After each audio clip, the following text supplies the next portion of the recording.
this was such an incredible thing that you did over the weekend. The way that you performed after 2 years off. I don't know how it wasn't fight of the night. I know you don't want to, you say what you want to say. I mean, I wanted it to be fight of the night. I mean, everybody I talked to, bro, I know, said it was fight of the night. Yeah. I watched those fights from ringside. That was fight of the night, bro. Yeah. By not a small margin either. You and your opponent, got to give him credit. You guys came in and you banged a good old fashioned Jersey, Philly bang off. Come on, there. when Jersey and PA, that was a boardwalk banger right there. Yeah, there's been a lot of battles at the boardwalk. Nobody calls it water ice, okay? That was a pork roll Taylor ham brawl. What's funny is when he took me down, I went to throw an elbow, and he changed levels, took me down. And as he's on top of me, I go, man, you gonna ruin fight of the night like this?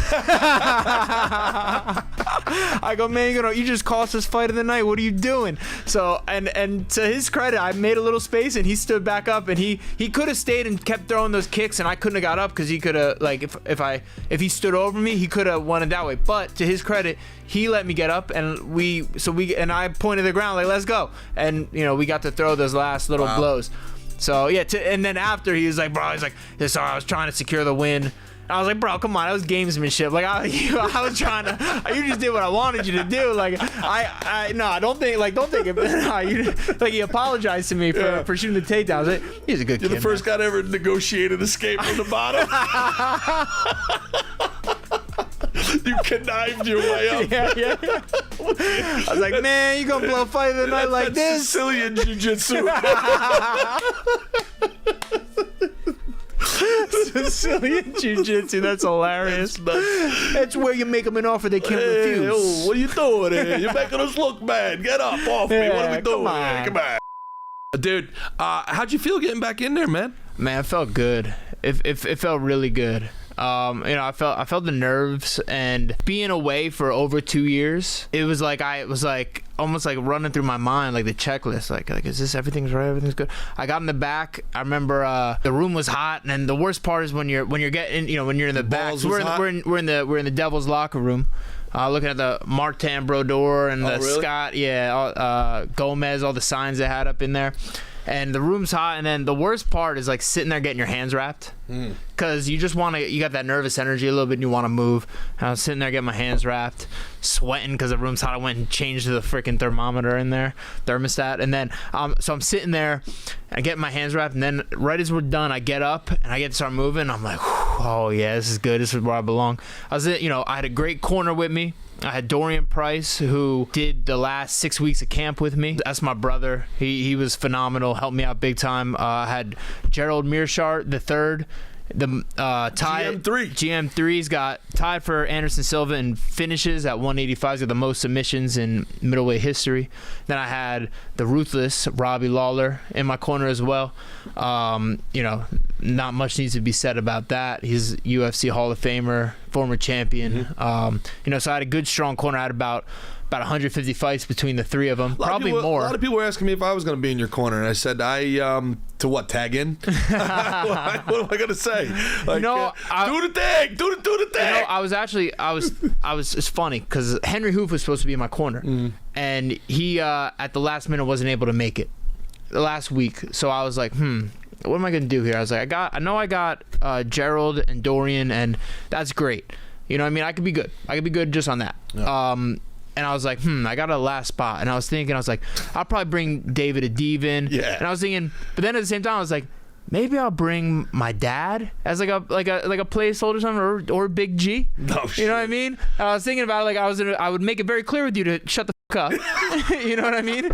To shut the fuck up over there and leave the coaching to the coaches. Yeah. But the same instruction would have been given to my father. Yeah. And he would have got that. But then when we found Robbie was going to be there, I was like, all right, done, easy call.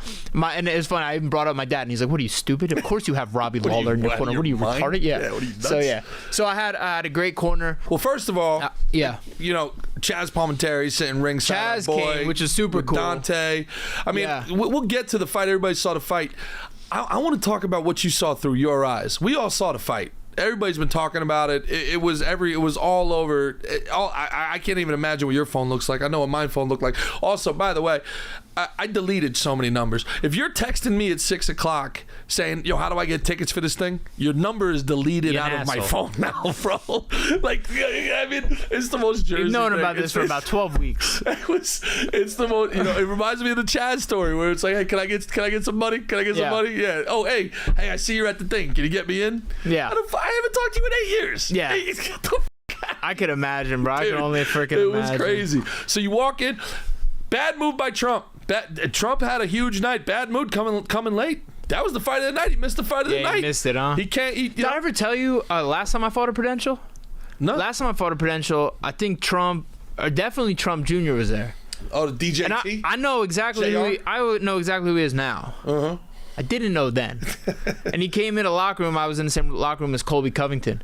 And he was like, "Wow!" He was like, "Wow, great fight!" And I was like, "Oh, thanks, bro." I like dapped him up, gave him like a hug and shit. Mm-hmm. Just sweated all over Prince Trump. Yep. Yeah. Yeah. Probably should have given him a proper like, "Hello, good sir." But I was like, "What's up, dog? How do you do?" yeah. This is how you. Yeah, can I hold some dollars? Right. Yeah, dude. So you're coming out. I mean, it's star-studded event. Aaron Rodgers ended up being in there. All the Jersey Shore guys and all that stuff. Frankie Yeager stopped by, said, "What's up, man?" Was rooting for you. Everybody was rooting for you. And it started out a little rough for you because everybody wanted to see Alina Perez keep dancing, and they cut to your promo, and immediately you were the bad guy now. And the whole 20,000 people in that stadium were like, I love you to death. I was like, get this fucking guy off. Let's go back to Alina. Let's give us 30 more seconds of Alina, please. And then it cuts to you, the promo. You had a ton of fans. Bassil had a lot of fans there too, man. Yeah. It got testy in there. Yeah. We were screaming. Our boy Jeff Fromer, loved Jeff to death. Jeff was looking at me like, Gerard, I got an injury. I'm screaming. His boys are screaming. We're screaming. It's funny. Are you screaming at the cage. Team? I'm rooting for you, but I'm making eye contact with them, and they're rooting for him, but they're making eye contact with me. And we're like having to scream off in this section.